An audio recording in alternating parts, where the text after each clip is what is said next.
ED कार्रवाई पर अखिलेश यादव का बयान, ईडी को खत्म कर देना चाहिए। कांग्रेस ने ही ईडी बनाई थी, आज ईडी की वजह से कांग्रेस भी परेशान। ईडी जैसे विभाग को समाप्त कर देना चाहिए। पेट्रोल डीजल सस्ता होने की उम्मीद, कच्चे तेल के दामों में रिकॉर्ड गिरावट। पिछले 5 सालों में पहली बार बड़ी गिरावट, 5 साल में पहली बार इतनी गिरावट दर्ज हुई। केंद्र सरकार के अनुसार पेट्रोल डीजल के दाम गिरेंगे। पेट्रोल डीजल के दामों में कटौती की पूरी संभावना है। केंद्रीय मंत्री हरदीप सिंह पुरी ने भी संकेत दिए थे। उर्दू भाषा के इस्तेमाल पर सुप्रीम कोर्ट का फैसला, सुप्रीम कोर्ट ने कहा भाषा संस्कृति का हिस्सा है। उर्दू भाषा को धर्म से जोड़ना गलत है। उर्दू भाषा भारत में जन्मी है। बच्चा चोरी पर सुप्रीम कोर्ट सख्त, नवजात की तस्करी को लेकर सुप्रीम कोर्ट का आदेश। तस्करी हुई तो अस्पताल का लाइसेंस तुरंत रद्द होगा। तस्करी मामले में यूपी सरकार को कोर्ट ने फटकार लगाई। देश भर की सभी हाईकोर्ट को सुप्रीम कोर्ट का निर्देश, तस्करी से जुड़े लंबित मामलों की स्टेटस रिपोर्ट मंगवाएं। राष्ट्रीय महिला आयोग का प्रतिनिधिमंडल जाएगा पश्चिम बंगाल। आज पश्चिम बंगाल में हिंसा प्रभावित क्षेत्रों का दौरा करेगा। हिंसा प्रभावित क्षेत्रों का दौरा, प्रभावित परिवारों से मुलाकात करेगा। आयोग महिलाओं को राहत और परामर्श भी प्रदान करेगा। यूपी सरकार में मंत्री अनिल राजभर का बयान, ईडी के खिलाफ कांग्रेस के प्रदर्शन पर बोले अनिल, कांग्रेस उत्तर प्रदेश की स्थिति जानती है। पैसों पर कितने लोगों का प्रदर्शन में बुलाएंगे, क्योंकि कार्यकर्ता तो कांग्रेस पार्टी के पास है नहीं। उत्तर प्रदेश में सीएनजी महंगी, 1 रुपए प्रति किलो इजाफा। लखनऊ, आगरा, उन्नाव, अयोध्या और सुल्तानपुर में बढ़े दाम। यूपी के कई जिलों में सीएनजी की कीमतों में 1 रुपए की वृद्धि हुई।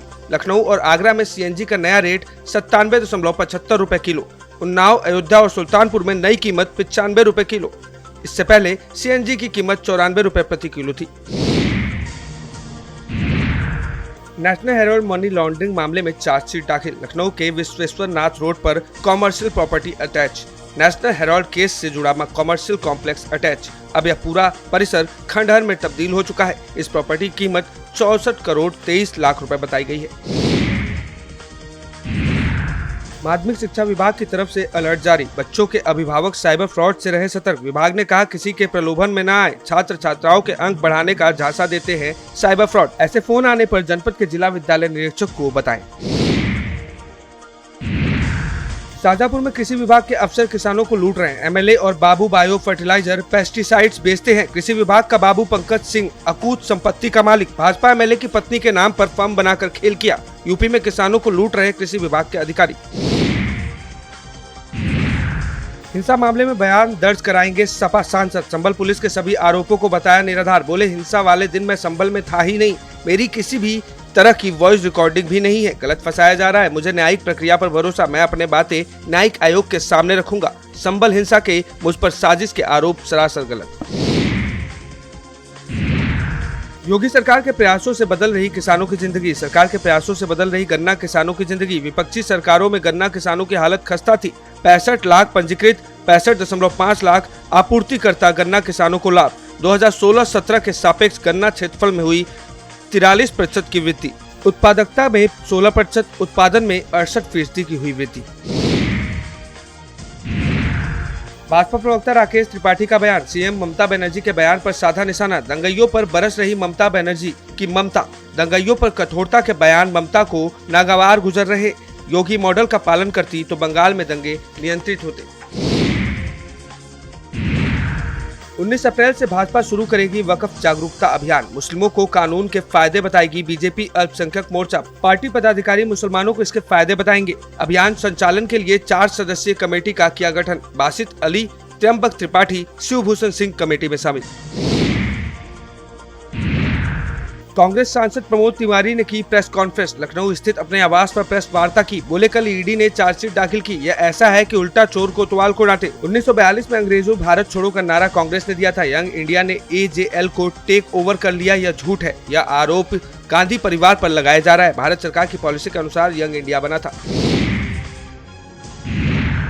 कामकाजी महिलाओं के सपनों को पंख दे रही योगी सरकार, प्रदेश की कामकाजी महिलाओं को जल्द मिलने जा रहा छात्रावास। लखनऊ, गौतम बुद्ध नगर, गाजियाबाद में किया जाना है स्थापित। इन 3 जनपदों में हर छात्रावास की क्षमता होगी 500। महिलाओं को सुरक्षित सशक्त बनाने की दिशा में मजबूत कदम।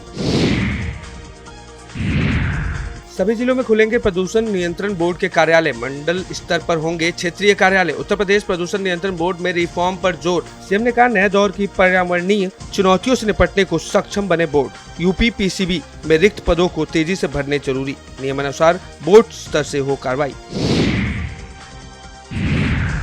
सीएम योगी से मिले अयोध्या भरत कुंड के महंत पुजारी। सीएम को नगर पंचायत के खिलाफ दिया ज्ञापन। नगर पंचायत भरत कुंड पर टैक्स वसूली बंद करने की मांग। सीएम से भरत कुंड के जीर्णोद्धार की मांग भी की गई।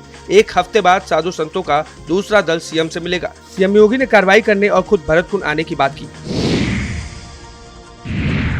पूर्व सपा विधायक इरफान सोलंकी से जुड़ी खबर। इलाहाबाद हाई कोर्ट में गैंगस्टर मामले में सुनवाई। इरफान सोलंकी की जमानत अर्जी पर हुई सुनवाई। राज्य सरकार ने दाखिल किया काउंटर एफिडेविट। इरफान सोलंकी के वकीलों ने हाई कोर्ट से समय मांगा। रिज्वाइंडर दाखिल करने के लिए समय मांगा। डिप्टी सीएम ब्रजेश पाठक का आज गोरखपुर दौरा। खजनी क्षेत्र में आएंगे डिप्टी सीएम ब्रजेश पाठक। जिला उपाध्यक्ष के यहां कार्यक्रम में शामिल होंगे। हरनही सीएचसी का निरीक्षण करेंगे डिप्टी सीएम। विभागीय अधिकारियों संग बैठक भी करेंगे ब्रजेश पाठक। शामली का कैराना स्वास्थ्य केंद्र बना भ्रष्टाचार का अड्डा। डॉक्टर की रिश्वत लेते वीडियो वायरल हुआ। डॉक्टर ऑपरेशन के नाम पर ले रहा पैसे। अस्पताल में ऑपरेशन के खर्च के पैसे मांगे। महिला मरीज से ऑपरेशन के बाद 5,000 रुपए लिए। सर्जन डॉक्टर मनीष राठी ने मरीज से रिश्वत ली। सर्जन डॉक्टर ने रिश्वत की बंदरबाट भी बताई। करनी सेना के कार्यकर्ता का गंगाजल चढ़ाने का दावा। शाहजहां मुमताज की कब्र पर गंगाजल चढ़ाने का दावा। गौरव चौहान ने वीडियो जारी कर किया चढ़ाने का दावा। वीडियो में गौरव बोला, ये ताजमहल नहीं तेजो महल है। रेनो में मिट्टी खनन माफियाओं का आतंक जारी। खनन माफियाओं ने जेसीबी से सरकारी कार पलटाई। सेक्टर 17 में खुलेआम माफिया कर रहे थे खनन। सूचना पर मौके पर पहुंची यमुना प्राधिकरण की टीम। यमुना प्राधिकरण की टीम पर माफियाओं का हमला। देहरादून में अप्रैल माह में ही डेंगू ने दी दस्तक। डेंगू की दस्तक से स्वास्थ्य विभाग की चिंता बढ़ी। सीएमओ ने बताया कि अप्रैल माह में 15 मरीजों में डेंगू की पुष्टि हुई है। इलाकों को चिन्हित कर फॉगिंग कराई जा रही। सभी 15 मरीज 2 अलग अलग अस्पतालों में भर्ती। उत्तराखंड कैबिनेट की बैठक में अहम प्रस्ताव मंजूर। कृषि विभाग के कीवी नीति को कैबिनेट से मिली मंजूरी। कीवी के उत्पादन क्षेत्रफल को बढ़ाए जाने का लक्ष्य। मुख्यमंत्री सूक्ष्म खाद्य उद्यम उन्नयन योजना में सब्सिडी। राज्य में सेब तुड़ाई प्रबंधन योजना को मिली मंजूरी।